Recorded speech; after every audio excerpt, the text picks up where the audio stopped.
మరి ఇటీవల FSSAI vegetarians అందరికి ఒక పెద్ద బాంబు అయితే పేల్చింది. అదే పన్నీర్ చాలా ఫేక్ గా అడల్టరేటెడ్ గా వస్తుందని ప్రకటించింది. దాదాపు 122 శాంపుల్స్ ఇండియా వైజ్ అయితే టెస్ట్ చేయడం జరిగింది.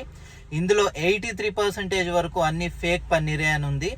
మరి ఈ సమయంలో మరి వెజిటేరియన్స్ కానీ ఇతర నాన్ వెజిటేరియన్స్ ఎవరైతే ఈ పన్నీర్ని ఇష్టంగా తింటారో వాళ్ళు ఎలాంటి జాగ్రత్త తీసుకోవాలి? దీన్ని మనము అయోడిన్ టించర్ టెస్ట్ ద్వారా కనిపెట్టొచ్చంట. మీరు అయోడిన్ టించర్ తీసుకొని ఆ పన్నీర్ మీద వేస్తే అది బ్లాక్ గా టర్న్ అయితే అది ఫేక్ పన్నీర్.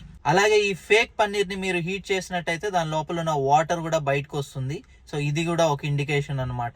ఈ ఫేక్ పన్నీర్ లో ఎక్కువగా వాడేది పాల పొడి, మైదా పిండి, ఇంకా కొన్ని ప్రిజర్వేటివ్స్ అయితే వాడుతుండ్రంట. ఇది హెల్త్ కి చాలా డేంజర్. మన కిడ్నీలు, లివర్, ఇంకా డైజెస్ట్ సిస్టమ్ ఇదంతా ఒక 10 years మీరు ఇట్లా కంటిన్యూస్ గా వాడితే కంప్లీట్ గా డ్యామేజ్ అయ్యే ఛాన్సెస్ అయితే ఉన్నాయట. సో ఇది మ్యాటర్. పన్నీర్ ప్రియులారా చాలా జాగ్రత్తగా ఉండండి. By by.